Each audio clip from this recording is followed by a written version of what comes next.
Hello, my name is Babelito. And I'm FavyFav, and we are Latinos Who Lunch, the podcast where we talk about important things like... No me lleven a la cárcel por un crimen que yo no cometí. What the fuck? It ate its whole proper realness. Oh my gosh.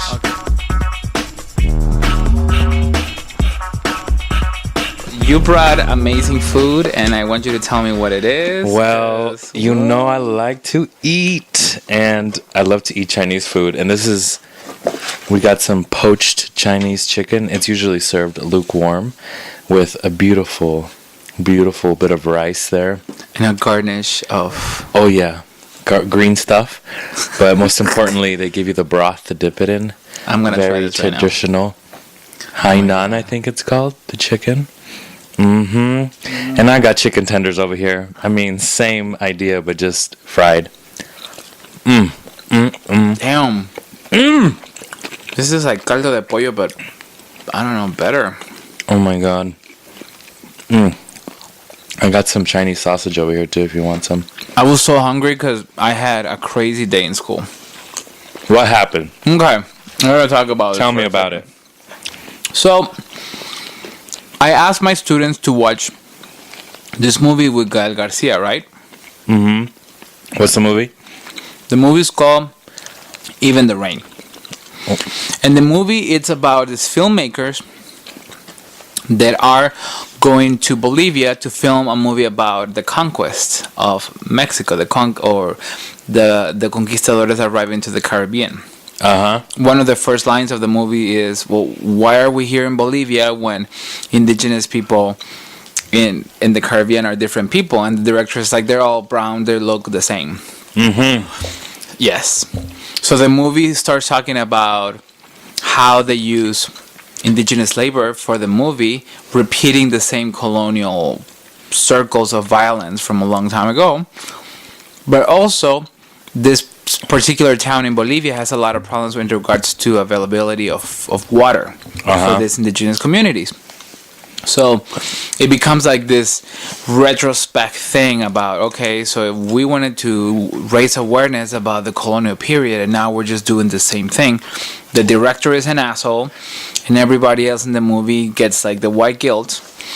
And at the end, of course, there's like I don't want to give up the whole movie, but at the end there's a little bit of that white savior type of mentality. Mm-hmm. So I told my students, because I did not go to class on Monday. I told them to look at that movie because there's certain issues about that movie that we talk about it in class, and we got into this whole discussion about ideas of what is white and what whiteness means. Yeah. And a student raised an issue about how she found it problematic that we always speak about or complain about white people. Like we need to do something about it and just complain about white people and how we generalize it. So almost like trying to victimize this idea of whiteness. Excuse me? Exactly. In a class where we talk about colonial issues. I've reassured her that my intention is never, and that's not the point, of generalize anything, because when we speak about whiteness in a colonial context, we refer to something. When we talk about it in the movie, it's something else. But she went on, or he went on and on about it, and I need to be politically correct. Let the discussion open. What was this person saying about whiteness? Just basically why do we always complain about white people, and why do we always have to make them be the villains when the past is the past? Like that's one of the phrases that the student used. The past is the past. Oh my god, don't even get me started. It was the past is the present. It was so hard. It was so hard not to lose it, to keep it together and just say, I mean, just being here is a very, very privileged thing. Just learning about it, it's a very privileged thing.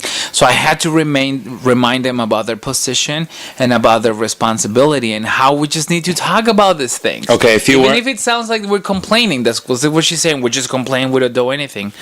Or he was saying. You already said she, fool. So, if you weren't a professor, what would you have said? Oh my Like, if God. you didn't have boundaries.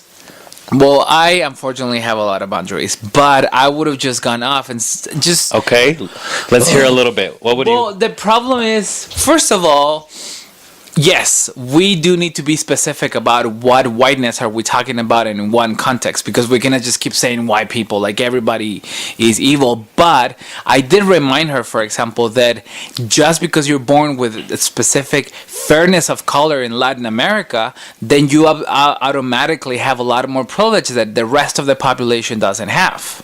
And that is one of the main points that I wanted to make. Yeah. And we also showed this commercial that was very controversial in December of Coca-Cola, of this preppy fresas from Mexico City going into this town where the Miches are in Oaxaca, an indigenous community, and they want to save the world by bringing soda, when like the town also has all this water and colonial problems. Yeah. And that's when she said, that's when she got off, and she's like, oh no, why are we always complaining about this? Well, I don't know, like I was speechless, but at the same time I wanted to bring it back into the context of the class so I wouldn't get in problem. And then towards the end she said, well, I want to think things are better because we have a black president, right?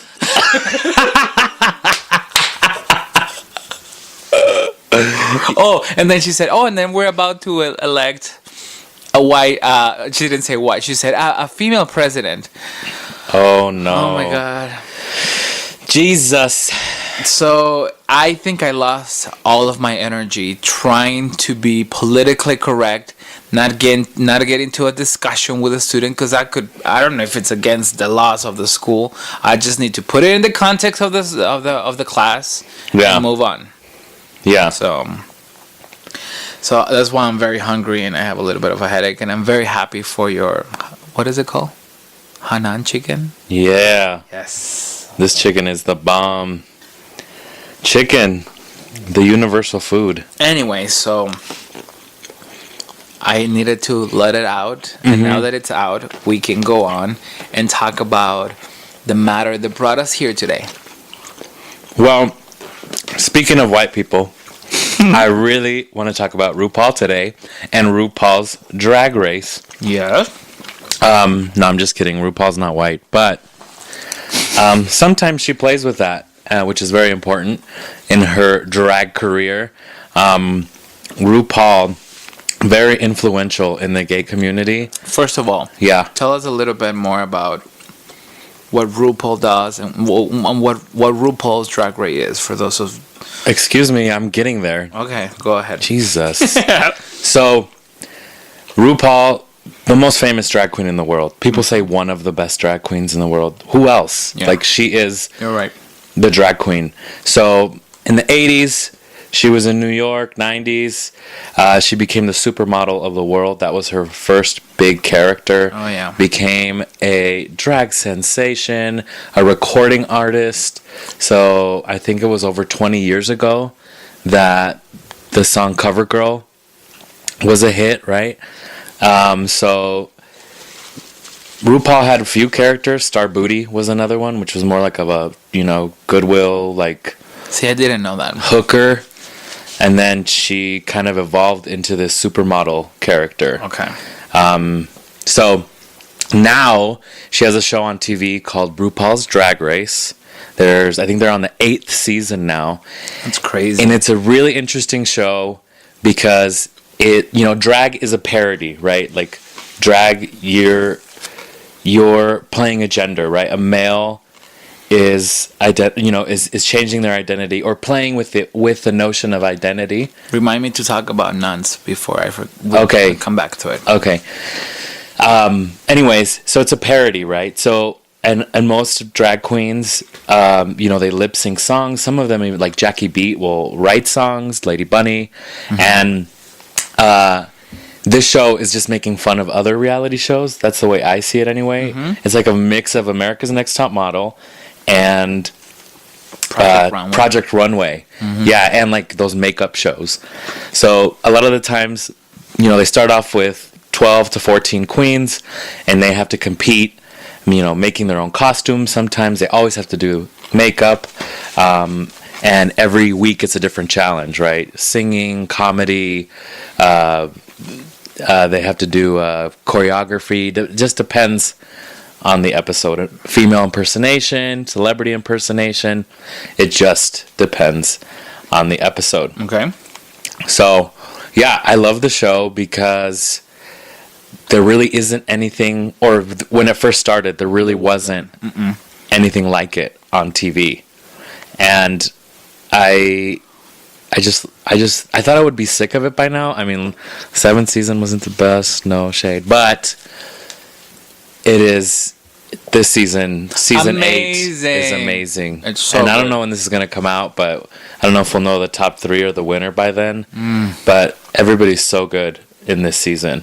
I can't wait. Okay, so first of all, how do you got in? I'm very curious because when I met you, I was into this show.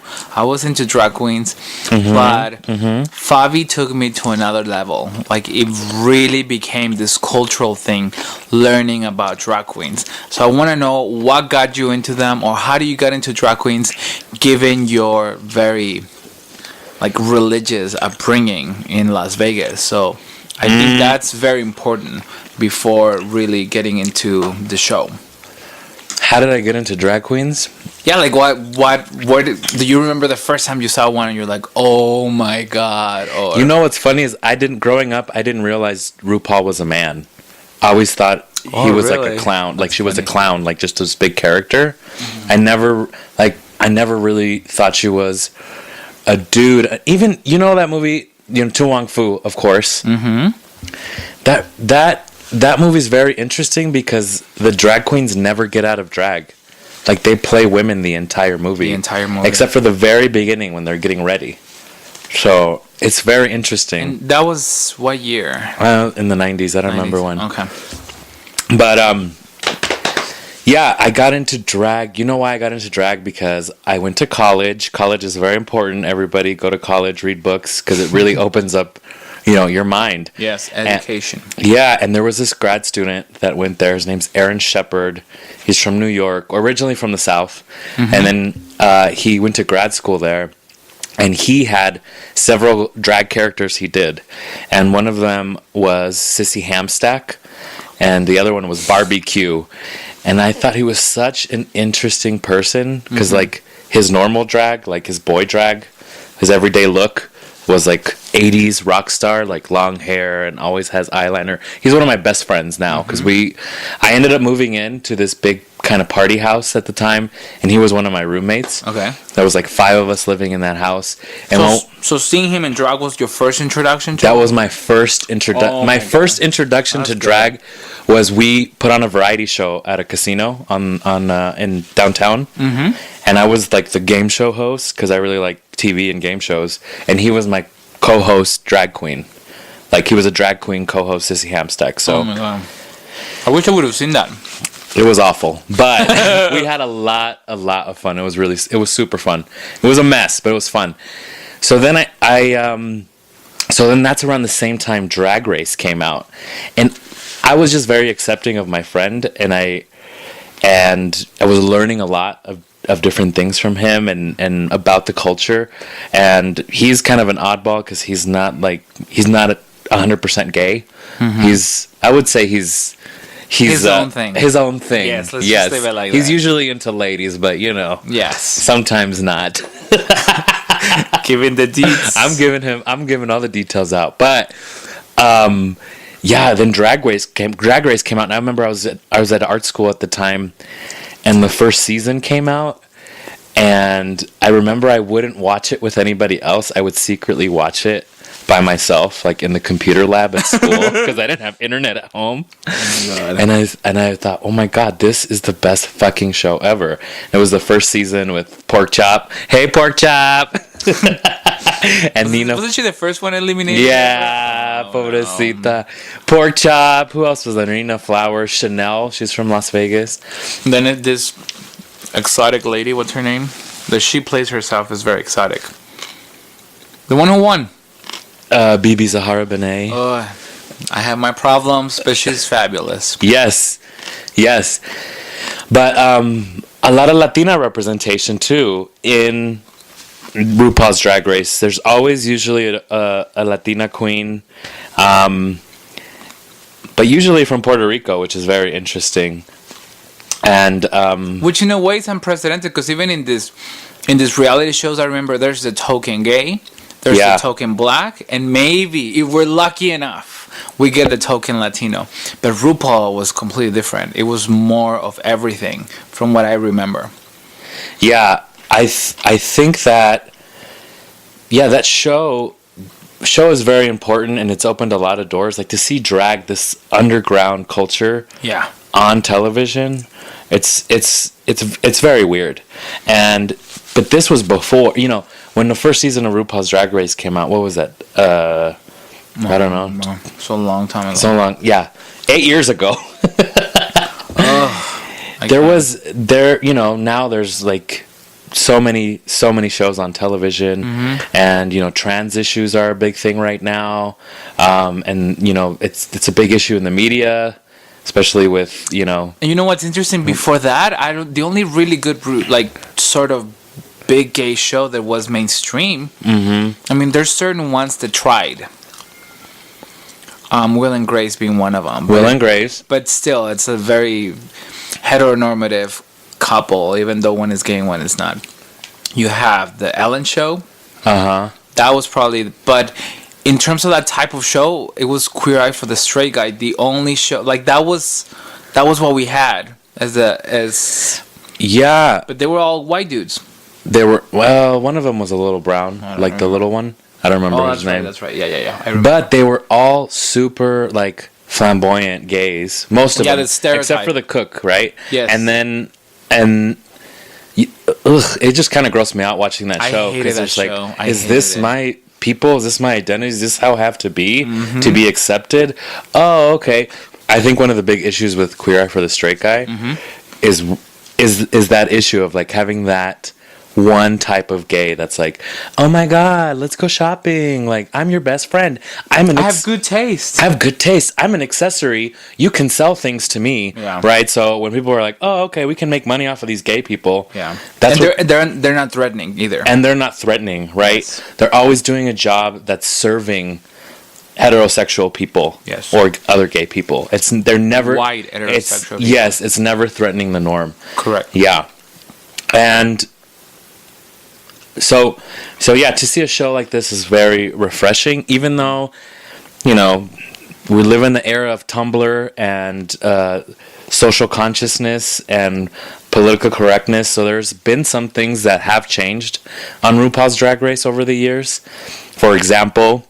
Oh, yes. I forgot whenever about they would get a video message from RuPaul at the beginning of the show, it used to go, "Ooh, girl, you got she-mail," right? I remember. And she-mail is now a derogatory term. Well, probably always has been, right? It was a pun, right? Mail, Tyra mail, when the models used to get mail from Tyra. But it was she-mail. She-mail, calling a trans person she-mail, it's very trans woman, it's problematic because that equates it to sex worker, porn, fetish, not a real person, an object. Correct. Which was offensive, and they realized it, and they changed that on the show. How many seasons it took?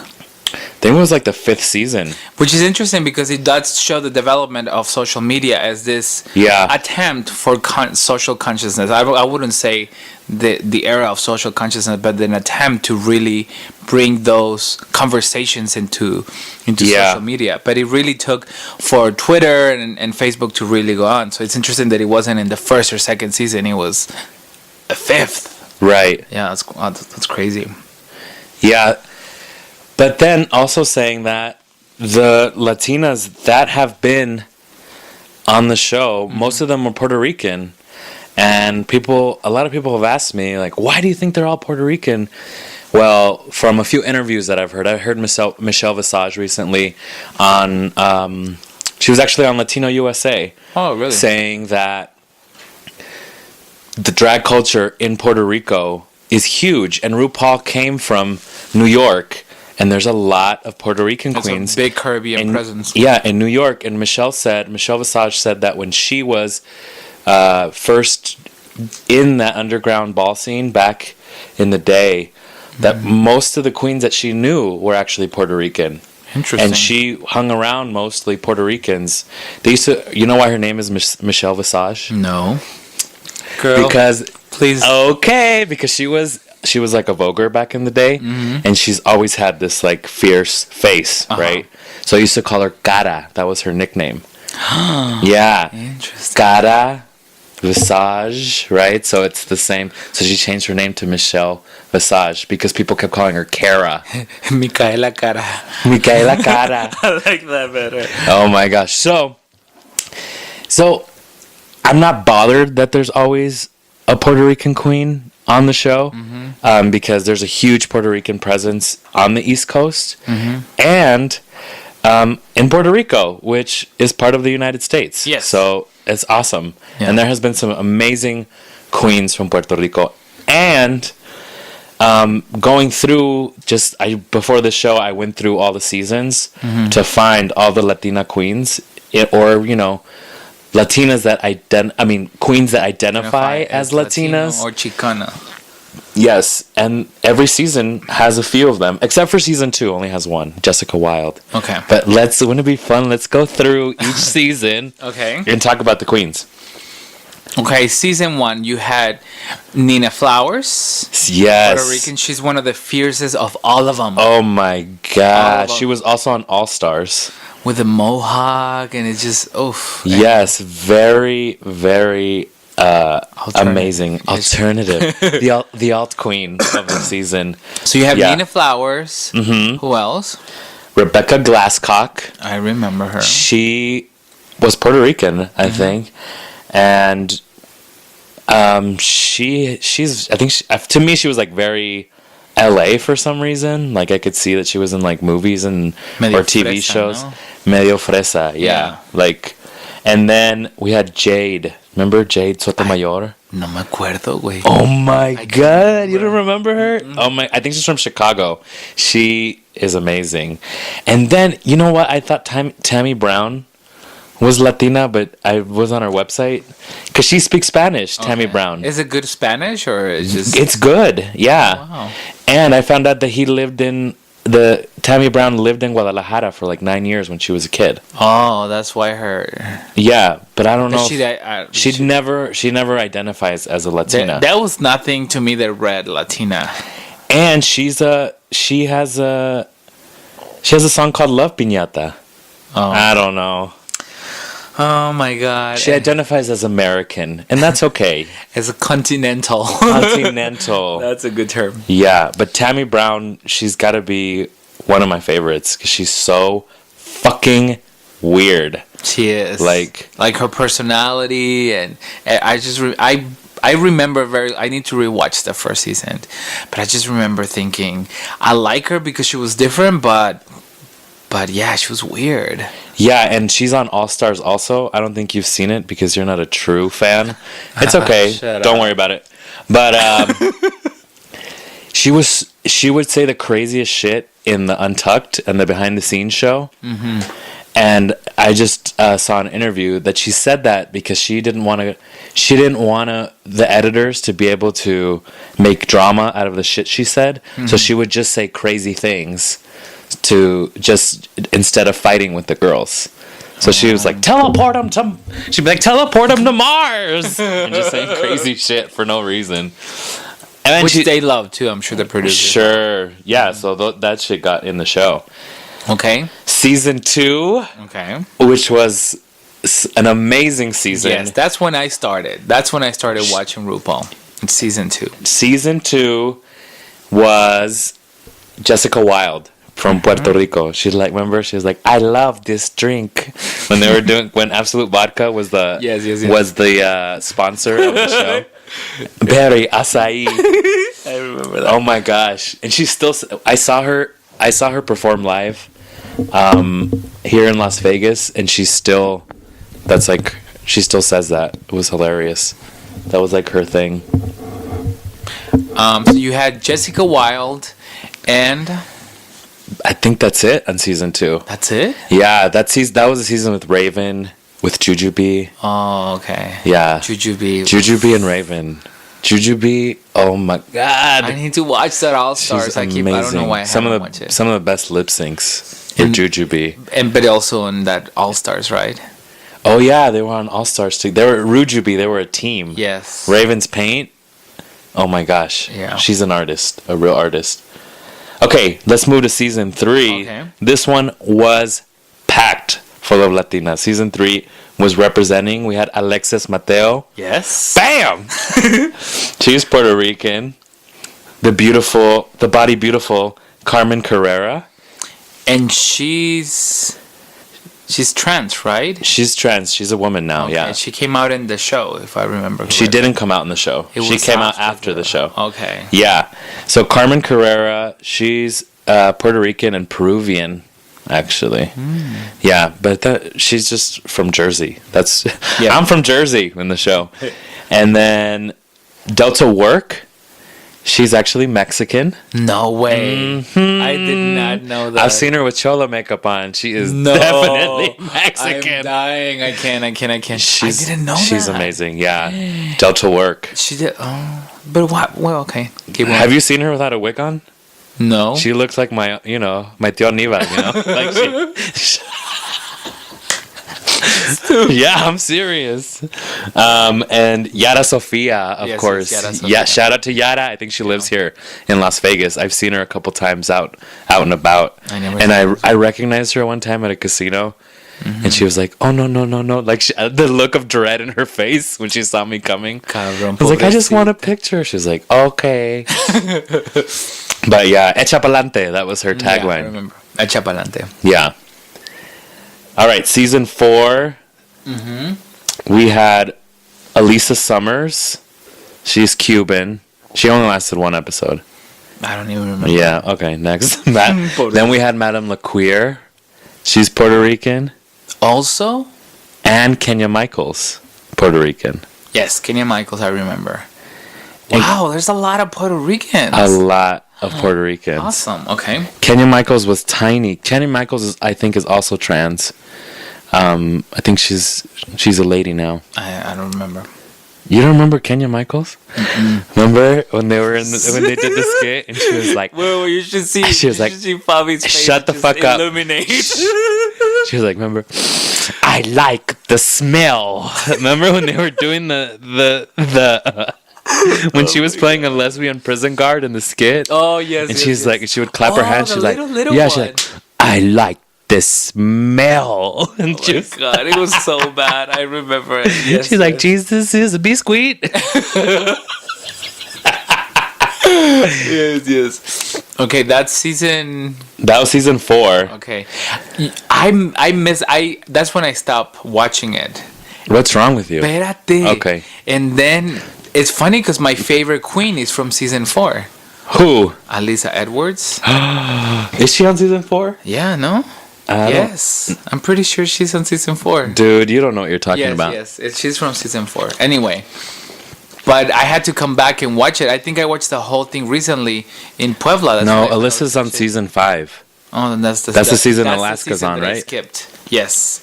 Even though that's probably my favorite season 5. Anyway, so that's season 4. Now season 5, we have Roxy Andrews. Yes.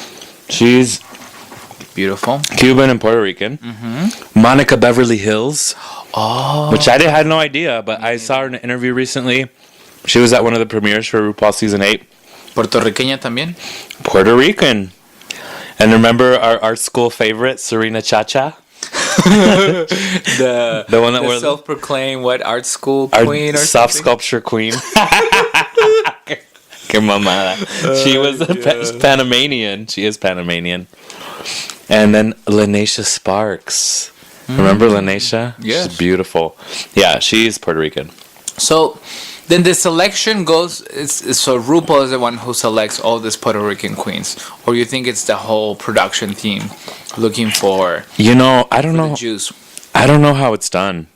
I have a feeling there's a big production team, and it's not just RuPaul, but I think she has a lot of, it's her show. Yeah, it's her show. It's her name. Yes. So that was on season 5, right? I wish we would have counted them to see how many we have. But anyway, that's Season 6 is Bianca Del Rio. She's Yes. Cuban and Hondureña. Adore Delano. Oh, She's Mexican, chillona. Native American, and German. Sácate la duchas como Frida Kahlo. She's Frida. She's the modern day Frida. Dios mío. Oh my God. Pero Frida no lloraba y esta está muy chillona. Esta pinche chillona. pasa. Ay, Adore. Te pasas. But anyway, I love her. And out of all the Queen's music, she's my favorite. The music? Well, because she can sing.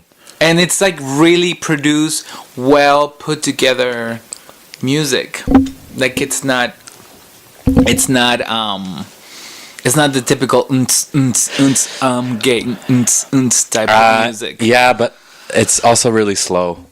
And I don't know and about her whatever. She's dramatic. That's She's the problem. dramatic, and all her Telenovela, fucking videos are in slow motion, which is kind of whatever. But they look beautiful, but they're all like the first 5 minutes of lemonade. Okay, speaking of that season, Uh huh. we went to the coronation party that took place here in Las Vegas, and that night is when I finally got it. Like Wait, we're not done with season 6. Oh, My favorite queen is Okay. also from there, April Carrion from Carrion is Puerto Rico. She's also on that season. I forgot that she was on that season. Oh, I love her so much. I know you do, but for different reasons. And we saw all of those queens Yup. in that party, and that they felt bigger than life to me. I've seen drag queens singing 1-2 songs. Like I remember seeing one show. Was that your Puerto first Vallarta. drag show? Like a real produced, like really a drag show was that. Because I've seen drag queens. No, that's not true. We saw La Cataraita in Juarez, who's like the most offensive, craziest, funniest drag queen in Ciudad Juarez. I think she moved to Dallas or California. That was my first drag show, but it was like a big quinceañera. The whole thing was, it was a mess, but it was wonderful. So, but again, I will sit down, have my beer, go with my cousins, watch the show, and that's it. Yeah. They will do Niurka. Niurka was like the big, I probably still is the big thing in drag shows in Mexico.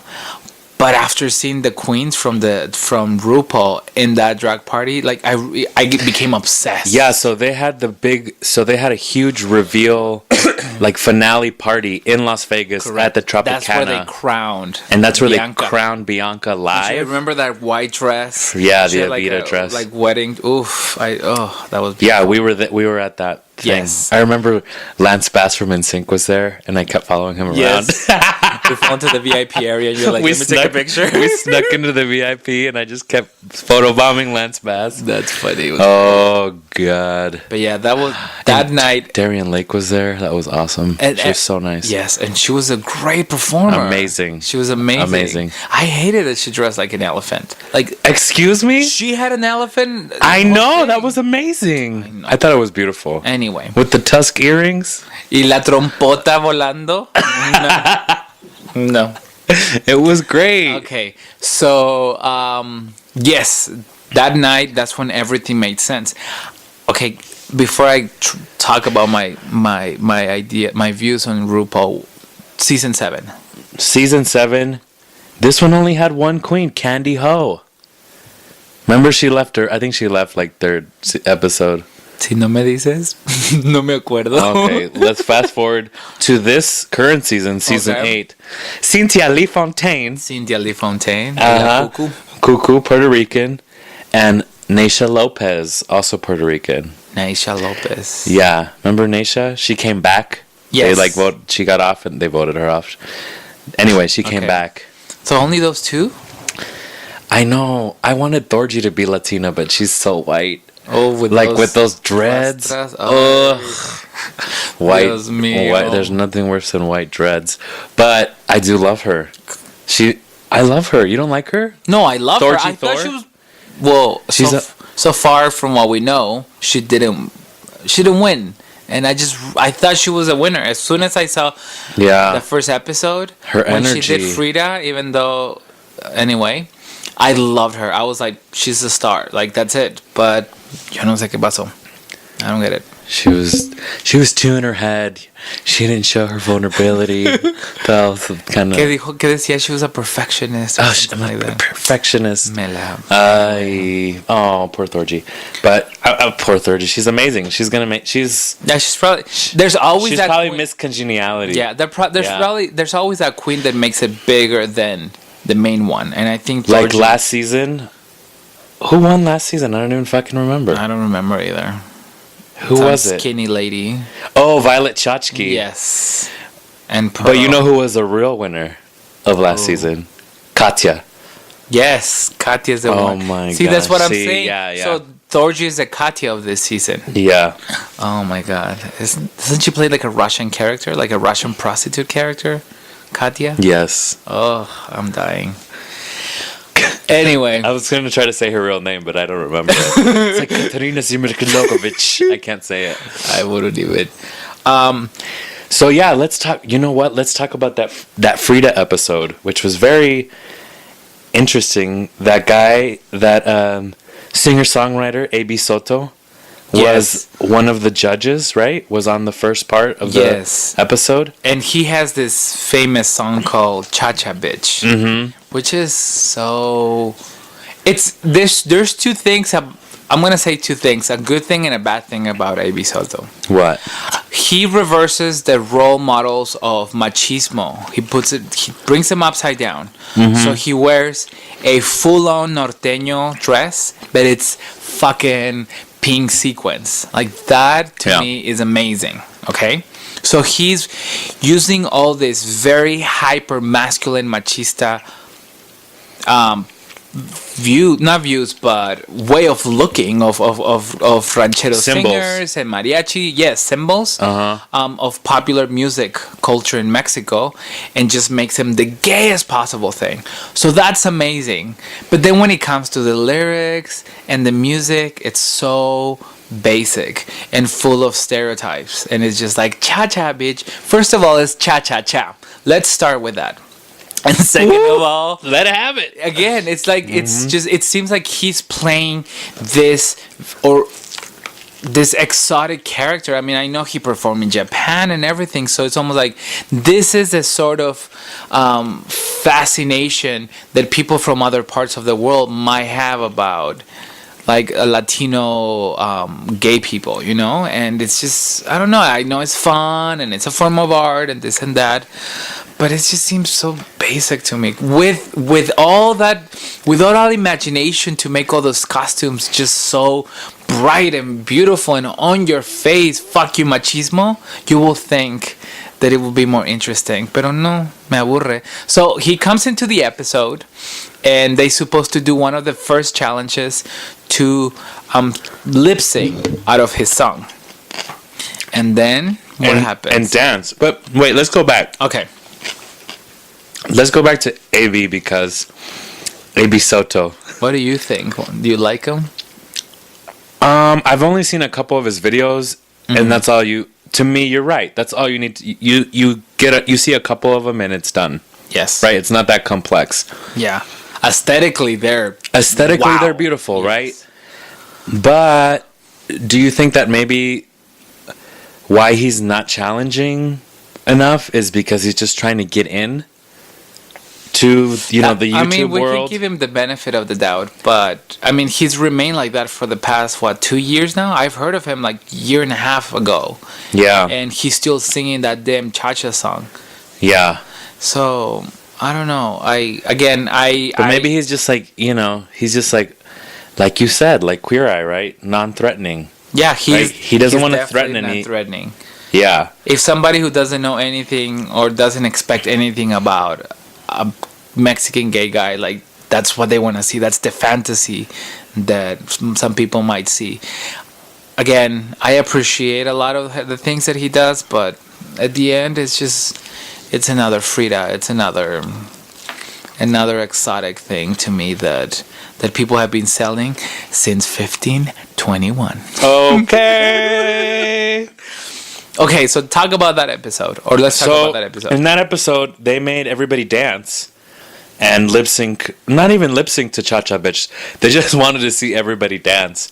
And remember that Kimchi, for example, Kimchi is an amazing artist, like a makeup artist, just a visual artist. I think that her drag is really art. It's amazing.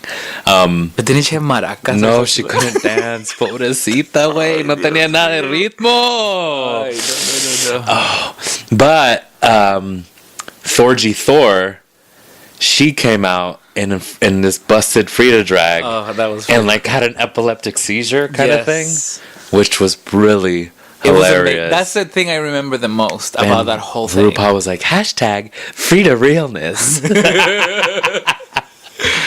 But it's almost like other queens also try to do that. Yeah.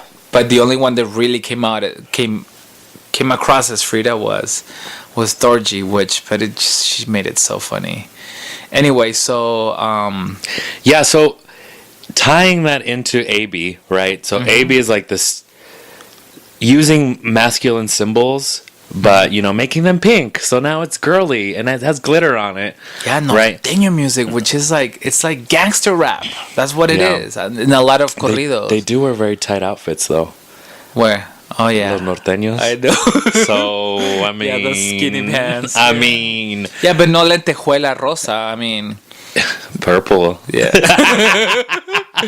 Yeah, we saw a lot of purple. Oh my gosh. Skinny jeans in Puebla. We're gonna, for 1 year for Halloween, we're gonna be Los Temebroncos del Norte.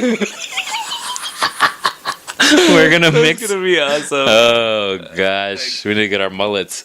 It's okay. Okay. So we were talking about. So it's a great representation of Latinas in RuPaul. I mean, 1 out of 12, 14 queens sometimes. Maybe not the best, but given his record, that's better than just giving us the token Latino. Which at this point, I'll take a token Latino. I don't care. Oof, really? Well, because we don't even get that in television. We don't even get that. But not to argue, because I think you agree with this. Sometimes the queens on RuPaul's Drag Race are the stereotype, like. Yeah. RuPaul, for example, always has Charo on the show.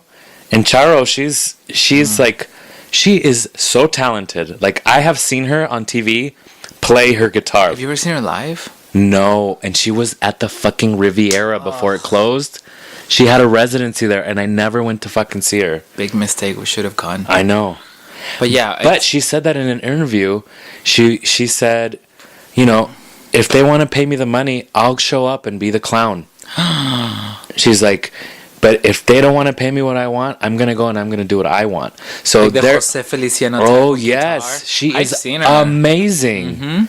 Amazing. That's incredible. But usually she gets paid to be the clown. But then in that case, RuPaul likes that clown side of Latinos sometimes. Yeah, and that's what's happened in the show. Is like, for example, this season, Cynthia Lee Fontaine, with the whole cuckoo thing. Hola, mis amores. Like, she's just like total character, and everybody. La Cuatro, oh my god, she is like the La Cuatro. She is. She's like a mix of like Thalia and La Cuatro. Imagínate. El horror. No, not Thalia. That's not right. She's awesome, but yeah, like she plays this classy lady, but then she opens her mouth. And oh my god, it's just but that's what audiences that are not familiar with Latin America, that's what they imagine. That's what they want to see, which it's crazy. I mean, that we are in 2016 and shit has not changed at all in many instances for Latinos in popular culture. And one of the most radical shows out there, being RuPaul, it's playing in somehow, even though there's a lot of representation, it still plays with some of the stereotypes, which, I don't know, it blows my mind. But I don't know, what do you think? Like, do you think it's at fault or? No, I think what's more powerful, maybe in a way, is like, for example, Bianca Del Rio won her season, right? She won season 6, and she's a Latina. I mean, I think she's a New York queen or whatever. Yeah. But she doesn't really talk about that a lot. And she doesn't play with those stereotypes. She is the New Yorker. She's a drag queen. Correct. And Adore Delano. I mean, she does Her chola character. YouTube. What is it? Baby Angel? Baby. I don't know, but it's so funny. Oh my gosh. What did she say about Cholula and my cup of noodles? She has a cooking show on YouTube. I She did a haven't seen cooking it. show, and she made top ramen with Cholula in it. And that was her recipe. I love it. Oh my gosh. Or like Delta Work, right? That there's these Latinos that are just American, right? They're part of Correct. the culture, but they don't like outwardly identify as that. But I also wonder if the show didn't highlight that because they weren't stereotypically Mexican or they're not Latina. charo enough. They weren't charo enough, so they're like, Yes. oh no, let's make Delta the bitch. Like, Adore the Chillona. La Chillona, Yes. or the young, young, unexperienced one. Correct. Who didn't use a corset until halfway through the season. Let's. Yes. So maybe And you know that's what's it. and also I wondered how much of that fault it's in the whole entire community, not just necessarily within the show, because there's so many times that that this whole thing is played off by the drag community. I'm thinking of season 1, Bibi Sahara. Like, she is Excuse me? self-proclaimed. Bibi Zahara. Bibi Sahara. Yeah. She's the one who won, right? Yes. Okay. She is this exotic African dream that it's so problematic in itself. It's like this big safari thing that's played off. So all the fantasies about Africa, she plays with them.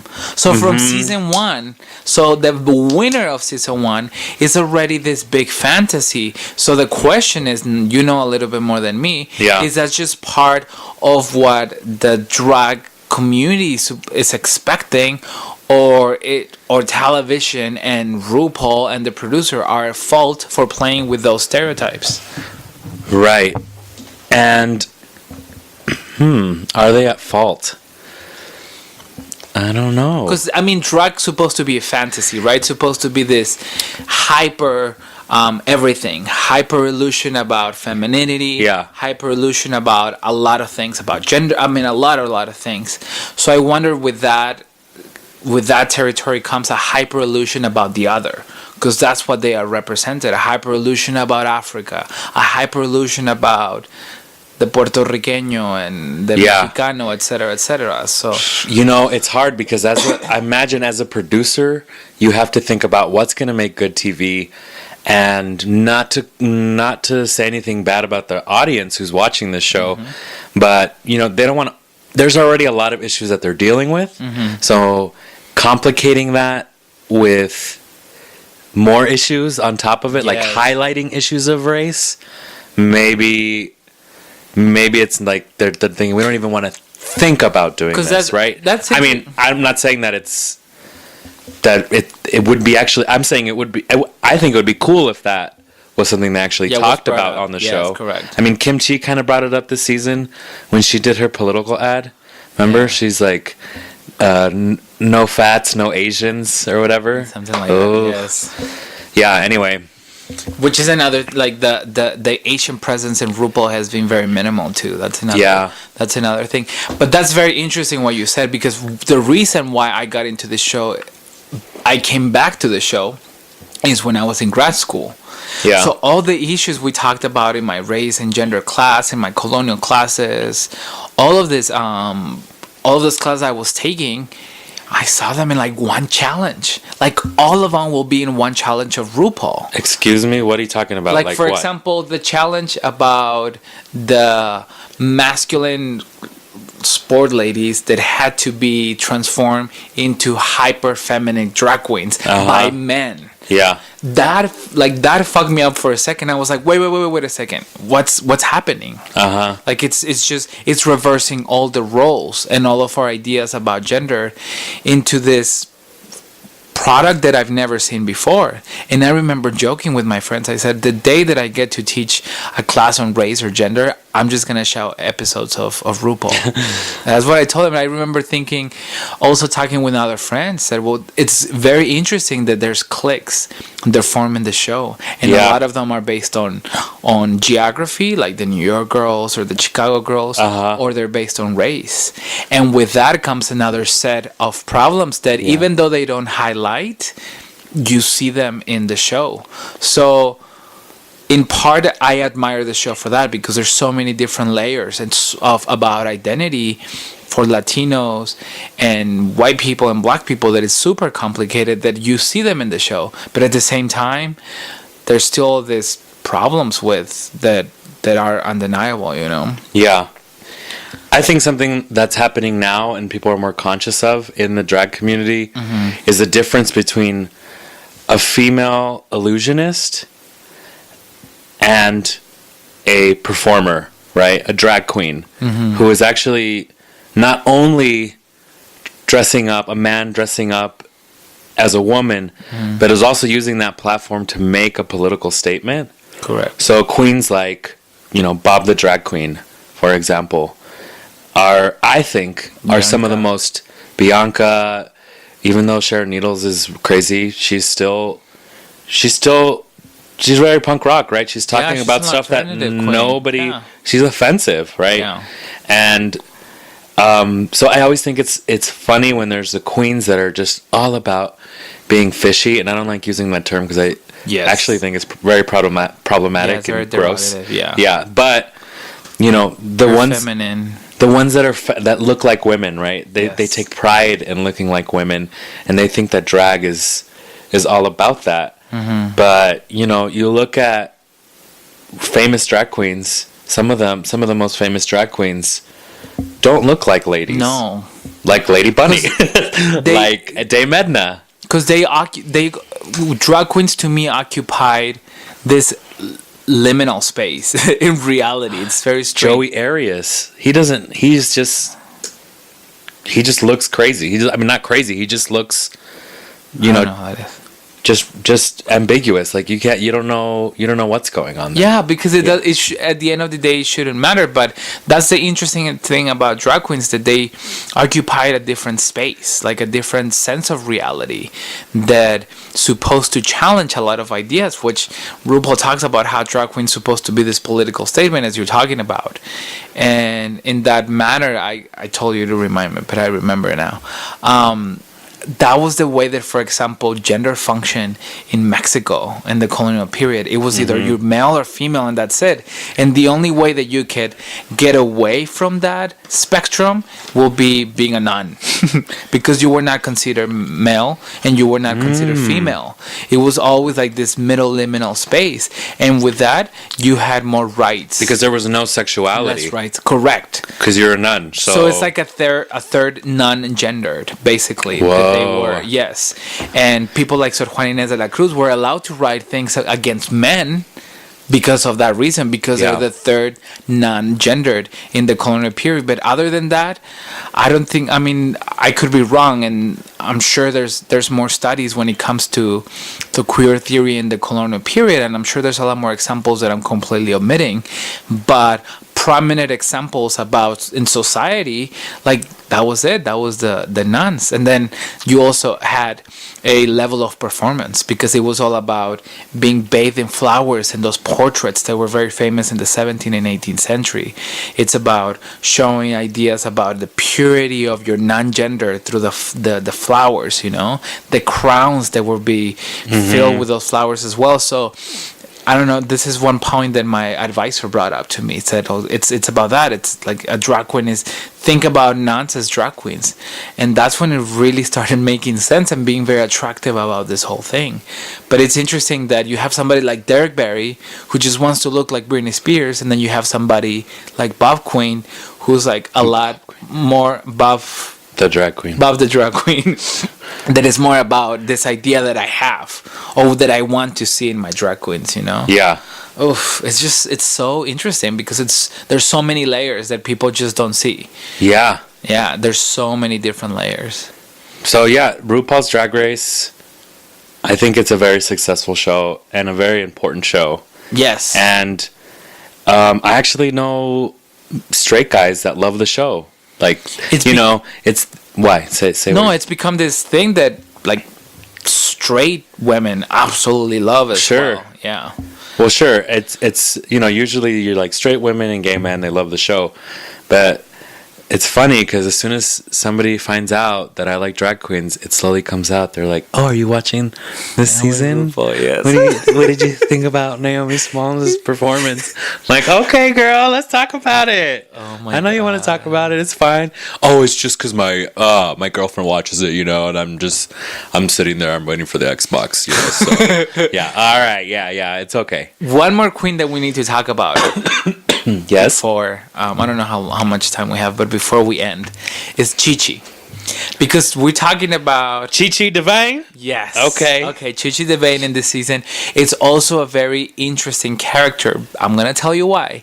Tell me why. Because we're talking about the exotic idea of Africa and Bibi Sahara, the exotic idea about the Caribbean through all these Puerto Rican queens. Not all of them, of course. Most Some of them, in Mexico and other parts.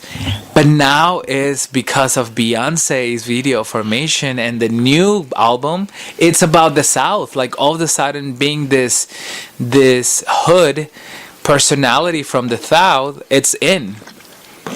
It's totally in. You're And right. all of a sudden, Chi-Chi Devane just fits all of those categories, and they're playing with that, and they're highlighting that. Do you notice when it comes to people's teeth? Well.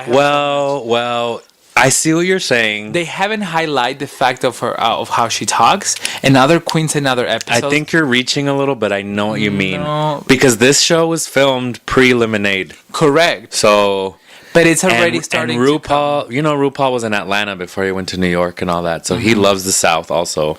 But I've never seen that in the show before. You don't remember Nicole Paige Brooks? You don't remember Stacey Lane Matthews? But there's always even been with other queens Shangela. that have. Shangela Laquifa Wadley. Oh, that's true. Like I there's guess. always even Alyssa Edwards. I don't know. She's Just from Texas. maybe I'm looking at it wrong because You're looking at now it's a post Lemonade world. yes. So you're looking at everything. differently. You're looking Through at that- everything through that the lens. lemonade glass. That's right. Yeah, But but it's- you're right. Okay. Because in some queens, they always stress the fact that they don't need to. How do you call it? Like this, like the accent from different parts of the states. It shouldn't be. Yeah. It shouldn't. They told her to just stop it. You know what I mean? Like not to make it that hot. And with Chi-Chi this season, I think they mentioned it once or not even once. Yeah. And then that's it. That's it. So it's almost like it's been celebrated more this season than others. I guess that's what I'm trying to say. Not that it's never been part of RuPaul before. Yeah. So I don't know. It's just interesting on the way that it works in the context of everything else that is happening. So I don't know. I'm not gonna stop watching. I'm going to continue watching, and if it's bringing issues on TV or outside of TV that is making me talk about it with like you and other friends, I'm all about it. Yeah, it's a great show, and I really enjoy it, and I'm gonna keep watching it because But we need more Latinas. we need more Latinas. Yes, por favor. Yes, Más absolutely. Mexicanas, centroamericanas, hondureñas, brasileñas, todo. We need a little bit more of that. Oh. Man, if it was RuPaul's Drag Race Mexico, I will die. Jesus Dude, Christ. and have Santa Maria the Madre de lip Dios. sync with music of Yuri. Yuri! Con el apagón. No. Every time I've seen a drag queen in Mexico, they was always Yuri. do Yuri. even though Yuri just came out supporting this Christian anti-gay movie. Of course she did. I mean, she said that she doesn't She needs the support money. it, but she relies on us. She relies on us, and she never acknowledges that because now she's all this. Ay, me cae tan gorda ya. But anyway, still, I want to see a show with Yuri and Daniela Romo, and oof, me muero. Me muero. I have a question for you. Let's see. If you were a drag queen, Mi nombre. what would your drag queen name be? Ay, no le he pensado, güey. Come on. All these years? All these years is this. Well, they didn't. Don't they say that it's like, like first street you live in and your pet or something? Yeah. like What is that? it? It's really. Say it. Topo San Marcos. Oh shit! That's really bad. That's really good. Topo San Marcos. It sounds so baroque. I guess it's. You know what it should be though? Give it to me. Tampico. Tampico San Marcos. Tampico San From the Marcos. house of San Marcos. Yes. Oh my God. Tammy Pico. Tammy Pico. Tammy Perfect. Pico. That's good. Tammy Pico San Marcos. So my new drag name is Tammy Pico San Marcos. It's stupid. I love it. Well, tell me yours. I'm not going to tell you mine because... Please. I'm not going to tell you mine because Please. Okay, I'm going to tell you a fake one, not my real one. Okay. Because if I tell you my real name... Somebody's going to steal it. And I actually am thinking about doing a performance as this character. So I don't want to... If you say things out loud sometimes... waiting. Shut your mouth. Let me finish talking. Sometimes if you say things out loud, your brain kind of like registers it as like, oh, you've already done that because you talked about it with somebody. So you don't want to talk I don't about want to talk about it with anyone. Not Okay. even you. Dude, we already talked about it, so it's okay. I know, but not again. Okay. Until it happens, okay? But I'm thinking about my identity, right? I'm a Latino American, right? Mm-hmm. From the West Coast, See? right? So the first thing I think of is Doritos. But not just any Doritos, Cool Ranch Doritos, right? So my drag name would be Dorita Cool Ranch. Oof. Isn't that good? Dorita. That's really dumb. Dorita. Tostiloca. That's funny. Tostiloca would be Tostiloca is good. But that's more like a pet name. Like, Tostiloca, vente para acá. No. Yes. Oh. Like, la Tostiloca me volvió a morder.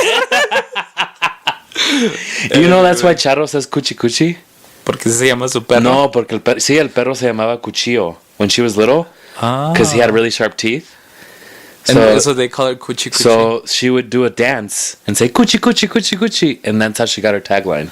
Fíjate. Isn't that crazy? Because of a dog. Interesting. Very The interesting. more you know. Do, do, do, do. Anyway, this is awesome. I guess I wish we could talk about RuPaul. I could talk about it for we another. should come back to it. I could talk about it for another 2 hours. I'm sure we'll talk about it again. at Yes, some we point. should come back to it and maybe show other ideas. But I think it's interesting and all of these aspects about the show that even though they don't tell you exactly that's what they're saying, that's what they're saying. And, Yeah. Oh, like my friend Paco says, RuPaul es súper inteligente. Súper inteligente.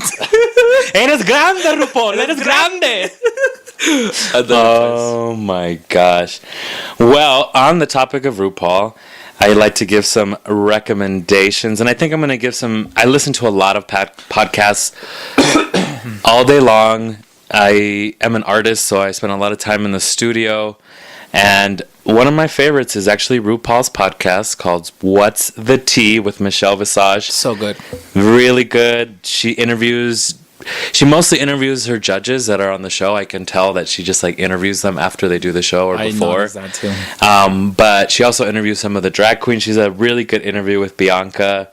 One of my favorites was she interviewed Leah Remini. She's so funny. They're good. Michelle and Leah Remini are really good friends. Vivica A. Fox was on there recently. She was still up. Yeah, she was really funny. That was one of the latest ones. And then another one that I used to listen to all the time was this show called Feast of Fun. With Fausto Fernos and Mark Filion. But I stopped listening to it because some of the shit they say is very Pena ajena, right? Yeah. It's kind of problematic, but it's fun when they interview drag queens. They'll interview drag queens once in a while. And plus, they bring really interesting drag queens too that I've never in my life heard So of. before Drag Race, that's how I knew about Trixie Mattel, Bob the Drag Queen, Kimchi. Kimchi. They talk about Kimchi. Yeah, they're always talking about them on the show Because they're from Chicago. Yes, Like those Chicago queens. Well, Bob is from New York, but yeah. Mm-hmm. And they're friends with Peaches Christ. She lives in San Francisco. And Jackie Beat, who I got to meet a couple years ago. Jackie Beat, she's in LA. She's amazing. I sent you the interview they did with Lola Van Miramar. She's she's an academic who is also a drag queen. She's the academic queen. She's amazing. Me muero. So there's some really... Let's call her right now. Yeah. There's some really awesome interviews if you search through that show. But yeah, have you read anything interesting lately on the internet? There's one more, the one where they review the episodes of RuPaul. I forgot the name of that. Oh yeah, AfterBuzz TV's RuPaul's Drag Race. Yes. Yeah. That one, I like it. Do you like? I don't listen to it anymore, but I've listened to it a couple of times and I'm entertained. So because they bring it back into the history of the show, and I guess it's a little too much RuPaul, but it's still it's a good show. I will like it. All right. Well, thank you all for listening today. If you have any questions, want to make any comments, let us know at latinoswholunch@gmail.com. You can go to our website, latinoswholunch.com, and follow us on Instagram, Twitter, Facebook at Latinos Who Lunch. And I am FavyFav at FavyFav on all media platforms. And this is Babelito on Instagram solamente for now. Instagram, AOL Instant Messenger. Like, what the fuck are you still using, bitch? And thank you very much, guys. Thank you. Bye.